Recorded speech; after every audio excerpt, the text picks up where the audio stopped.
పసిడి ప్రియులకు మళ్లీ టెన్షన్ మొదలైంది. ధరలు తగ్గుతాయని ఆశపడ్డ మిడిల్ క్లాస్ జనాలకు అంతర్జాతీయ పరిణామాలు గట్టి షాకే ఇస్తున్నాయి. ఇరాన్, అమెరికా మధ్య నడుస్తున్న యుద్ధ మేఘాలు, గ్లోబల్ టెన్షన్స్ వల్ల ప్రపంచ దేశాల సెంట్రల్ బ్యాంకులు బంగారాన్ని భారీగా కొని నిల్వ చేసుకుంటున్నాయి. దీంతో ఇవాళ జూన్ 23న మార్కెట్లో బంగారం ధరలు మళ్లీ పైకి కదిలాయి. మన బులియన్ మార్కెట్లో 10 గ్రాముల 24 క్యారెట్ల ప్యూర్ గోల్డ్ ధర రూ. 10 స్వల్పంగా పెరిగి ఏకంగా 1,46,520కి చేరగా, ఆభరణాల కోసం కొనే 22 క్యారెట్ల తులం బంగారం ధర 1,34,310 వద్ద స్థిరంగా కొనసాగుతోంది.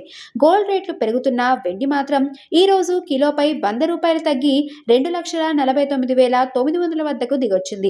మరి ఇలాంటి టైంలో సామాన్యులు బంగారం కొనాలా వద్దా అంటే, మున్ముందు రేట్లు ఇంకా పెరిగే ఛాన్స్ ఉంది కాబట్టి పెళ్లిళ్ల షాపింగ్ ఉన్నవాళ్ళు ఇప్పుడే కొనేయడం సేఫ్ ఆప్షన్ అని నిపుణులు చెప్తున్నారు.